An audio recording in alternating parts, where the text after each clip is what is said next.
What kind of value are we talking about? Kung may umutot na celebrity dyan, makapture sa video, in-upload sa YouTube, it will get more views than a high-quality video na makikita mo from a small YouTuber.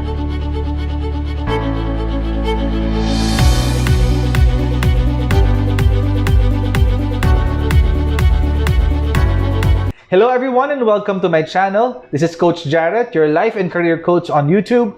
And today we're going to talk about another topic na medyo hindi siya life and career coaching specifically. I'm going to mag-react ako sa isang video na napanood ko on YouTube by Wil Dasovich. Ang title ng video niya is Are Artistas Ruining YouTube? I would like first to invite you, if you haven't yet, kung di pa po kayo nakaka-subscribe, please click the subscribe button right here. Also, if you haven't yet, please click the notification bell din sa katabi ng subscribe button para malaman nyo so that you will be notified every time I upload a new video. If you haven't yet noticed, kung titignan nyo yung recommended pages nyo, okay, sa recommended page, mga recommended channels, kung titignan nyo siya, at kung titignan nyo rin yung trending button, at titignan nyo lahat ng mga videos na nandun sa trending button na yun, what you will observe is this. Kung hindi siya mainstream channel na merong channel sa YouTube, isa siyang channel ng artista. Okay? So, kung yun yung mapapansin nyo sa mga recommended as a trending na videos. For the past few months, kung mapapansin nyo rin, nagkaroon ng malaking pagpasok, nagkaroon ng malaking influx ng mga artista sa YouTube. I've already created a video on this. I-click nyo yung card sa taas. You will be able to see the reason behind kung bakit biglang nagpasukan yung mga artista sa YouTube. Specifically from one channel, and that's ABS-CBN. Sometime last October, si Wil Dasovich uploaded a video. Nag-upload naman siya ng video. Ang title ng video niya is Are Artistas Ruining YouTube? This is in response sa pagpasok ng isang Twitter. Okay, meron kasing nag-viral doon na Twitter post. Ang sabi kasi sa Twitter post is marami na rin papasok ng artista sa YouTube. Bakit hindi na lang ipaubaya sa mga content creators yung YouTube space, etc. etc. And nung napanood ko siya, meron kasi nag-forward sa akin, sabi niya sa akin, Coach Jarrett, di ba gumawa ka ng video na kung bakit nagpasukan yung mga artista sa YouTube? Sabi ko, yeah, it's sometime around August or September. I-forward ko sa yung link. And then, forward niya ngayon sa akin yung link ng response ni Wil Dasovich kung bakit nagkaroon ng influx sa YouTube space ng mga artista. And of course, he mentioned there na napansin doon niya na maraming artista pumasok and he would like to have a discussion. I decided, okay, sige, if you want to have a discussion, let's have a discussion. So, Wil Dasovich, this video is in response to your video that is Are Artistas Ruining YouTube? To explain the side naman of the people who are small content creators here sa YouTube. Quote number 1, okay, so sabi niya, I can understand both perspectives. One as a YouTuber who just wants job security, and then 2 as someone else trying to penetrate the online platform and expand the brand. Okay, Wil Dasovich, no? Lahat naman yata ng content creator sa YouTube yan ang gustong gawin. Lahat naman yata ng content creator sa YouTube space gusto yan na ma-achieve. Gusto nilang magkaroon ng sariling brand at gusto nilang kumita sa YouTube. And I guess to that point we will agree. The question is kasi, are artistas ruining YouTube? And we're not talking about the general population ng content creators on YouTube because whether we like it or not, itong mga artista na to are already in the mainstream. I'm not saying that bawal silang pumasok sa YouTube. That's what I'm not trying to say that. What I'm trying to say is this. Dahil sa gig nila sa TV, sa gig nila sa newspapers, sa gig nila sa radyo, sa mga gig nila sa mga endorsement deals na nakukuha nila sa iba-ibang companies. Hindi pa ba sapat yun? At kailangan pa nilang pasukin ang mundo ng YouTube in order for them to have additional revenue? Tulad ng sinabi ko dun sa previous video ko on bakit nagpasukan ng mga artista sa YouTube, ang isang talent, hindi lang po iisa ang revenue source niyan pagdating sa pag-aartista. Meron siyang TV, meron siyang TF pagdating sa TV, meron siyang TF pagdating sa mga guestings, may TF siya pag gumawa siya ng movie, May TF siya pag nagpunta siya ng radyo at may TF din siya pag nag-endorse siya ng produkto. So all of those five revenue streams already gives an opportunity para dito sa isang artista na to na kumita ng milyong peso. It's already challenging enough as it is na napapaligiran kami ng mga Wil Dasovich, napapaligiran kami ng mga Lloyd Cadena, ng Com TV, ng Michelle D, and Mimi Yu, and all of these big YouTube stars. It's challenging enough already. So, Will, you're asking us to compete also with the artistas who are coming in? Is that what this space is all about? You mentioned dun sa video mo, it's all about community. Well, right now it's not. It's not functioning like that. It's not functioning like a community. And I'll explain further once I go deeper into the different things that you said dito sa video mo na to.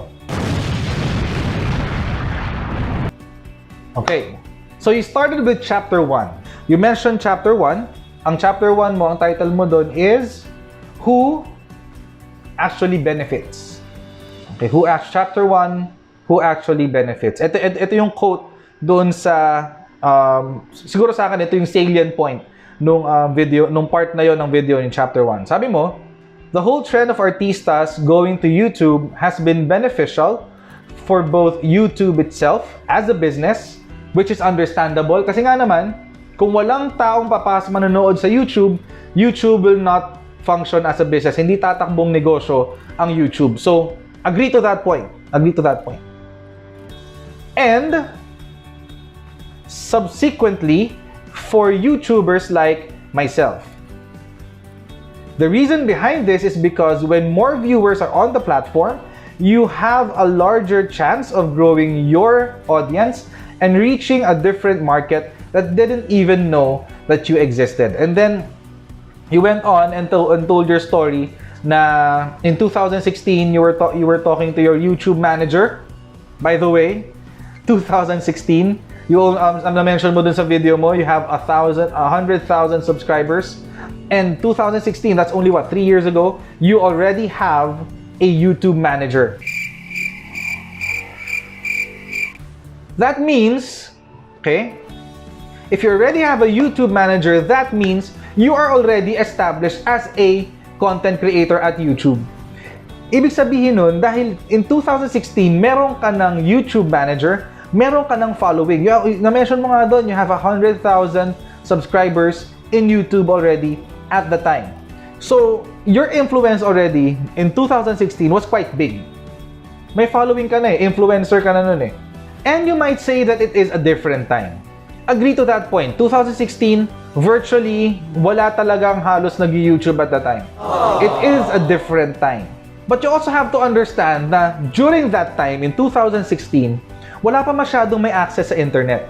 Data is very expensive and it's only accessed by people who either have the money to have data or if you have a prepaid plan, postpaid plan rather. Kung meron kang postpaid plan, doon ka lang nagkakaroon ng access sa data.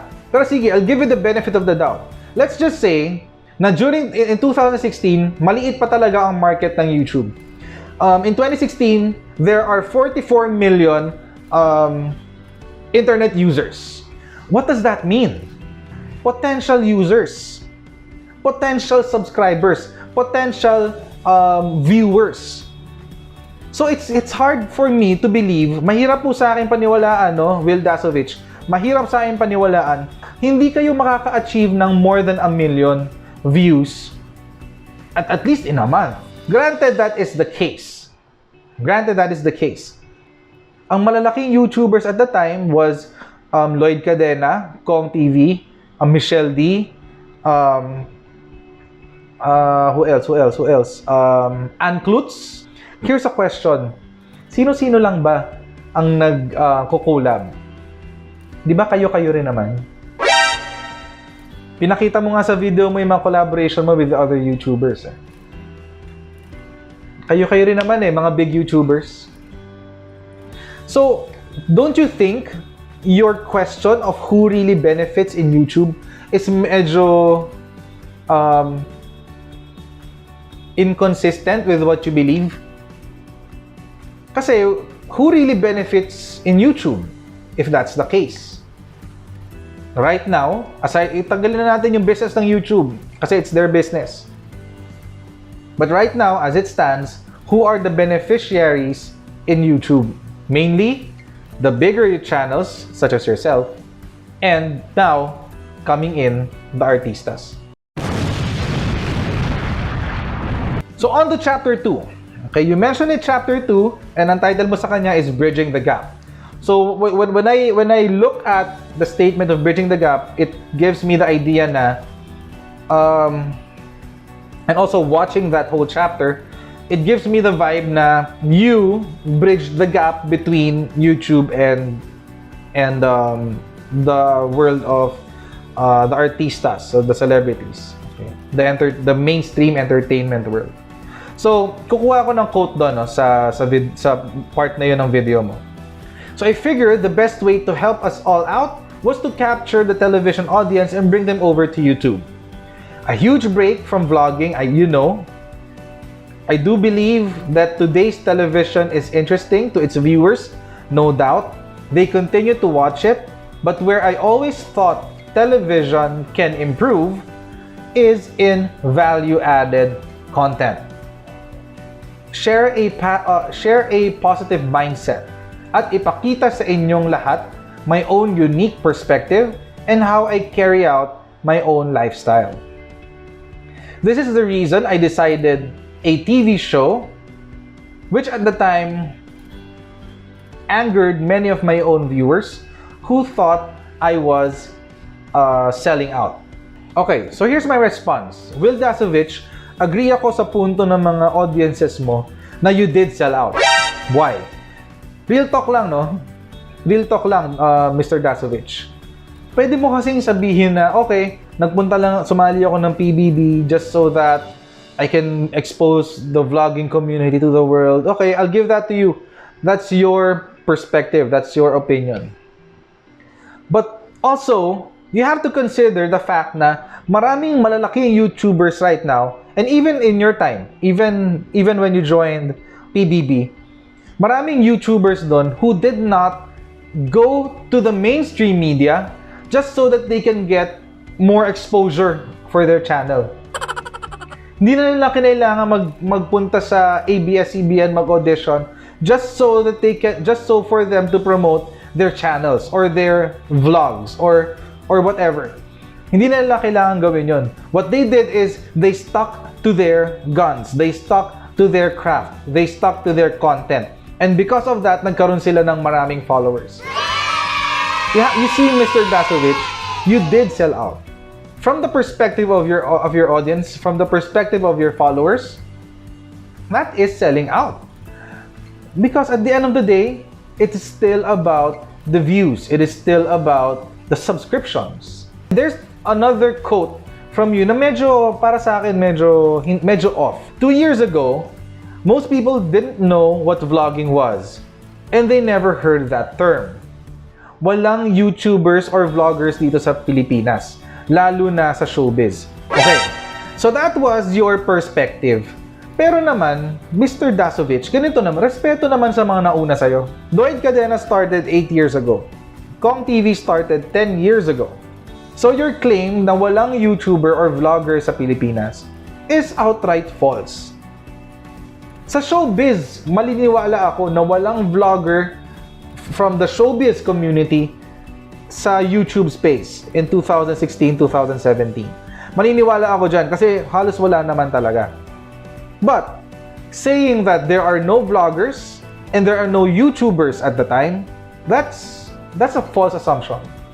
Ang mundo ng vlogging sa Pilipinas, hindi ka pa sikat, hindi ka pa nagpi-PBB, wala ka pa sa Pilipinas siguro, meron ng vloggers sa Pilipinas. They may not be as big as those who are in the States or as those who are, nasa ibang bansa.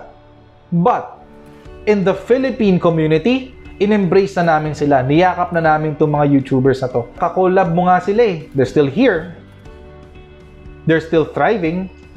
They did not cross over to showbiz just to expand their influence. Chapter 3, the legitimacy of vlogging. Okay, so I lifted another quote from this part of your video. Sabi mo, everything I said, or sabi ni Wil Dasovich, everything I said in these videos 1 year ago, everything that I foresaw maybe, came true. I guess this is where the rubber meets the road when it comes sa video na to, no? Ito na siguro yung pinaka-meat ng punto mo sa video na to. You feel validated that yung mga artista ngayon ay nagko-crossover sa YouTube, and you even used your negative experiences sa media and yung negative experiences mo in vlogging in the context of showbiz, okay, as some sort of proof of concept. You were kicked out of a set because you were vlogging, and also you mentioned there na meron kang mga friends in a party who felt awkward, no, na hindi sila komportable na nag-vlog ka while they're partying or whatever. For me kapatid, it boils down to courtesy. Alam naman natin na ang mga writers natin ay protective of their intellectual property. Alam naman natin na mga artista na kapag they're in a party or they're in a social setting, they want to put their guards down. Ayaw nilang magpaka-artista, kumbaga. Gusto nilang mag-relax, gusto nilang mag-mingle with their friends and all of that. And dahil nandun ka at dahil nagvo-vlog ka, ninakaw mo sa kanila yung opportunity na yon. It's not courteous to do that. Being a content creator, I have learned na hindi sa lahat ng oras I can film. Hindi sa lahat ng environment I can film. Hindi pwede na habang kumakain ako sa restaurant and yung katabi ng table namin ay hindi na komportable, automatic na sa akin yun, kapatid. Matic na sa akin yun, titigil ako mag-film. Bakit? Dahil ang mundo ko kasi hindi lang nasa camera. Ang mundo ko, may katabi akong table na gusto rin kumain. And that is common courtesy. I'm not saying that you are not courteous. What I'm saying is, kasi pinakita mo sa video mo Pinakita mo sa video mo as proof na at the time, people do not want to vlog. It's not the case. Sinakakasabi ko lang kanina, there is already a vlogging community 8-10 years ago. Hindi pa open ang showbiz at the time. Why? Because ayaw na kasi nilang ma-invade yung social space nila. Ayaw rin nilang ma-invade yung copyright nila, yung intellectual property nila, especially kapag nag-taping and then nag-shoot ka ng iyong vlog. Of course, that's intellectual property. That's courtesy. That's basic courtesy as a content creator. So sana lang, we should have been more careful at the time. Okay? We should have been more careful when we are doing our vlog at the time para hindi rin tayo na-reject or hindi rin tayo napaalis, hindi tayo na-kick out, hindi tayo namura, and what have you. Also, in addition, I don't think na it's because of your influence that brought all of these artistas to the YouTube space, no? Yung tono kasi nung video mo na doon, parang you're saying na the reason kung bakit naisip ng mga artista na yun mag-vlog is because of you. Maybe, to some extent, you have influenced them, but I'm sure at this point in time, the reason why they are coming into YouTube is Channel 2, ABS-CBN Channel 2 still does not have their network franchise. Hanggang ngayon, hindi pa nire-renew ng Congress ang network franchise ng ABS-CBN Channel 2. In fact, Congressman Cayetano still opposes na i-approve yung network franchise ng ABS-CBN because of what they did nung elections.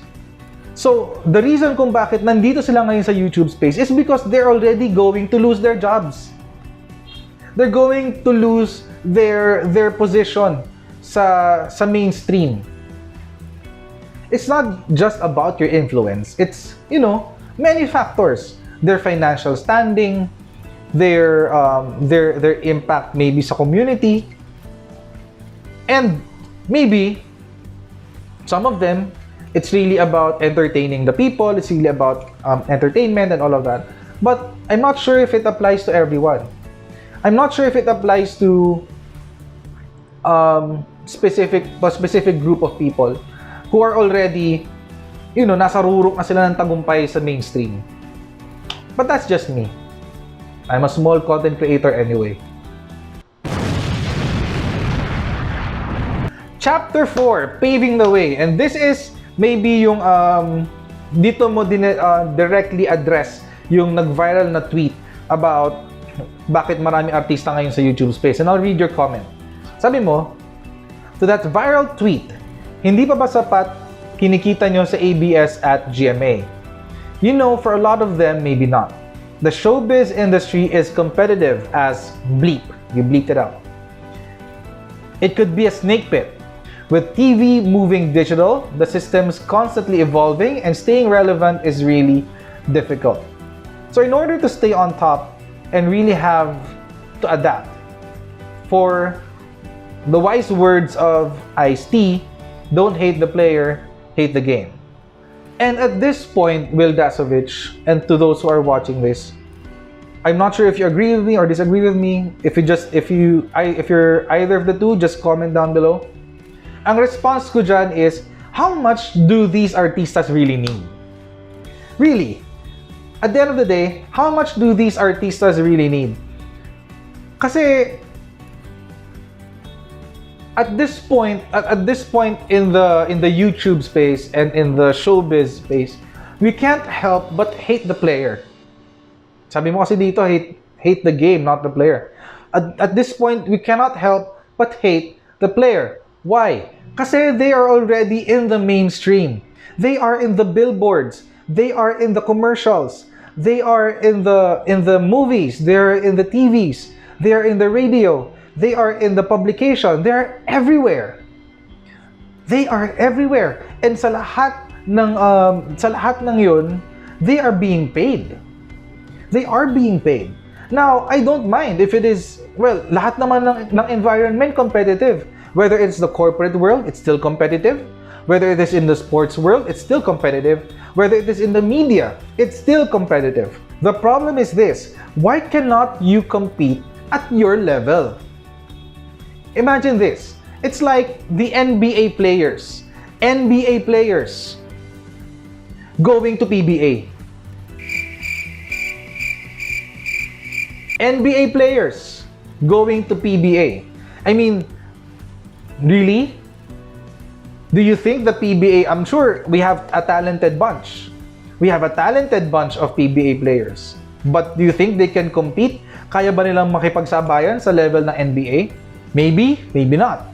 But then again, natalo nga yung gilas natin eh. And para malinaw, no, I'm not saying na bawal ang mga artista sa YouTube space. No, no, no. Please don't get me wrong. I'm not saying that.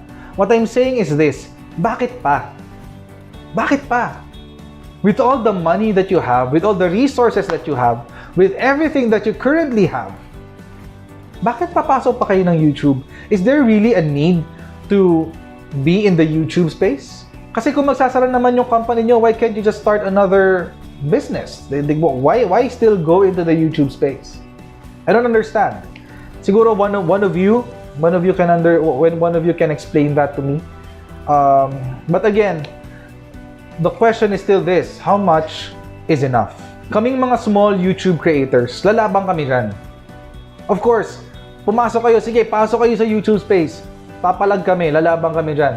We will try to compete with you. We will try to compete with you with the resources that we have, with the whatever energy we still have. We will try to compete. But don't you think you already have a distinct advantage over us? May advantage na kayo eh. Alex Gonzaga uploads a video. In 2 days, 2.5 million views. 2 days. Vice Ganda uploads a video. 1 day, 1 million views. Vice Ganda uploads a video. Automatic, nasa trending. Right?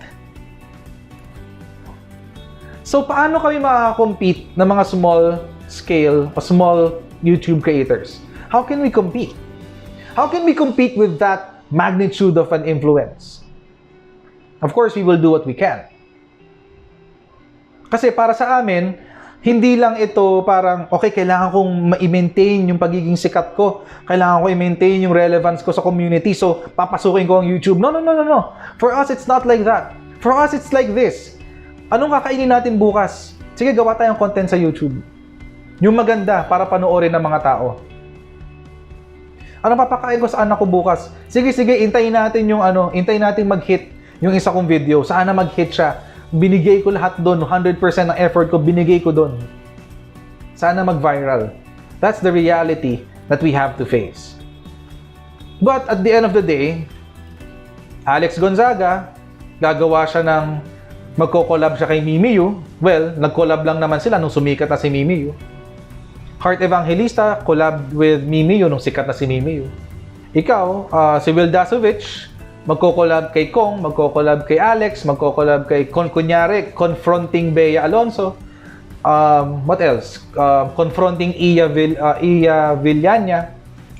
Or Arellano pala. Nung pinanood ko kasi yung video, she clarified, Arellano. Kay si Iya Arellano.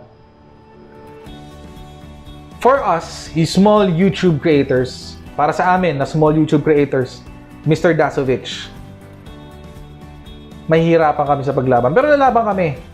Our time will come. We'll have our moment in the sun. But, by having all of these artistas in the YouTube space, made everything much more difficult for us. I have another quote here. Sabi mo, even if they do have the money, you know, whatever. That's their business. And you got to respect their hustle. The important thing is they're making an honest living. You know they're not harming anyone. And they're not stealing from anyone. The money that they're getting is simply coming from advertisers who are big companies with a lot of money that they're willing to spend. Siguro sa video mo na to, ito yung medyo pinaka, how should I put this gently, insensitive? Because, yes, definitely it's an honest living. Definitely. Agree to that point, honest living. But not harming? I don't think so. Example, there is a content creator here, ginawa niya yung best niya, as in, with all the resources that he or she has, ginawa niya yung best niya to make the best video that he or she can make. Uploaded it on YouTube. And then, merong isang mainstream na artista, nagsabi, isumbong nyo sa akin. Who do you think the people will watch? Earlier, you mentioned about value. Na-mention mo kanina, value. Eh kung may umutot na celebrity dyan, makapture sa video, in-upload sa YouTube, it will get more views than a high-quality video na makikita mo from a small YouTuber. I know yung comment na yun medyo tongue-in-cheek, but that's the truth. Yun yung katotohanan eh. Yun yung katotohanan Wil Dasovich. Ito yung katotohanan namin. Kaming mga small YouTubers, yan ang reality ng pagpasok namin sa YouTube. Tinanggap namin yan. But again, the pagpasok ng mainstream artists, mainstream artista sa YouTube just made everything much more difficult for us small YouTubers. Artistas don't need to push that much effort para lang magkaroon ng views sa YouTube.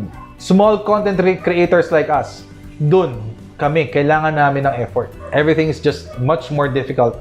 Ngayon, nandito na yung mga artista. And you mentioned this comment about advertisers. Ito mga advertisers na to are already paying some mainstream artists to become endorsers. Para maging endorser sila ng produkto nila.